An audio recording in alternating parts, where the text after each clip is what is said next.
All right. Welcome back to God's Autobiography. My name is Stephen French, and today is Wednesday, December 5th. A long time ago, I built a windmill.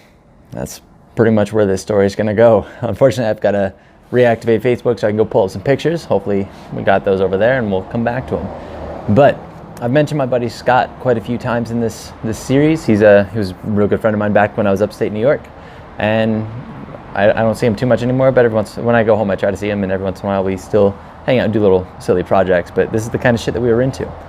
We had a pretty, I don't even know what motivated it. We just kind of knew that we could, so we decided to.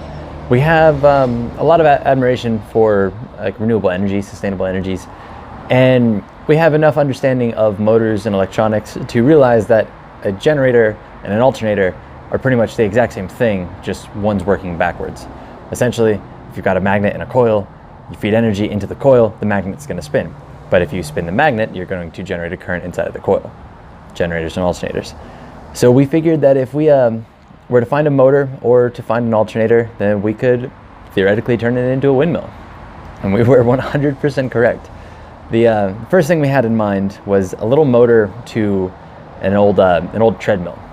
And that was the one thing that his dad said we can't use. So that was off the table at first.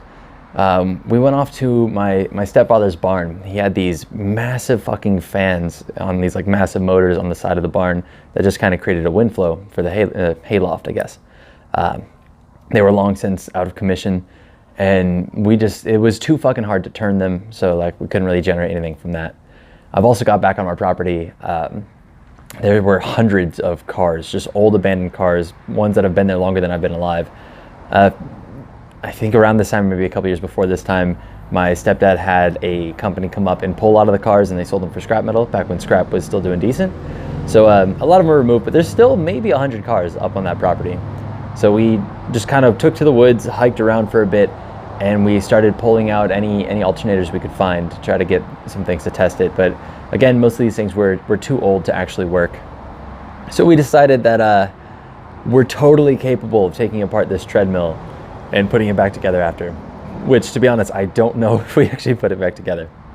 But as you can see from the picture, we decided to grab a motor, some PVC pipe, and some 2x4s, and some screws, and there might even been zip ties and duct tape in them. And we cut the PVC pipe kind of at a weird diagonal, so it just kind of made curved blades, kind of like you would see on a typical fan. We rigged everything together. We wired the alternator up to a voltmeter or a volt reader. An ammeter? I don't fucking remember what they're called. It reads voltages and amperage. And we strapped it into the back of his his Ranger Danger. He had a Ford Ranger. It was just a little green pussy of a truck, but God, it got us everywhere. It was great. And yeah, we just drove down the road and just reading this voltmeter and just completely stoked because it was working and it was pretty stable. It actually worked so well that it only took a few minutes before we started to smell smoke, and we actually burnt out the ammeter. Melted the wires quite a lot. We were pulling really low voltage, but a pretty high amperage. I don't remember what the numbers were, but far more than this thing was supposed to be able to read accurately. And we kind of shot our opportunities to see what kind of pull we could get. We probably needed some sort of conversion, some capacitors to make it stable, but this was just a proof of concept at the time. But it was in the middle of winter. We took it up to my house, and my driveway, for one, my house back home is on the top of this massive hill, Pollock Mountain, and my driveway is an uphill, 300-yard driveway of just pretty much gravel, and it's terrible conditions always. And it was winter, so there's snow everywhere. I've had many friends not be able to get up this driveway, good drivers and bad drivers, typically if they have bad tires. But Scott was able to make it up the driveway. We wanted to show my mom, say, hey, we built a windmill, look what we can do.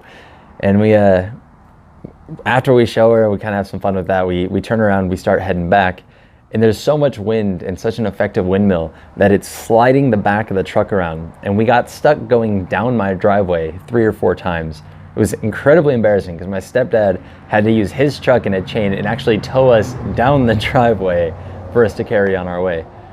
But yeah, it's kind of the quick story of the time I built a windmill with my buddy Scott. That was a fun one for me. This is God's Autobiography, episode 38, if I said it correctly before. And I'll see you tomorrow.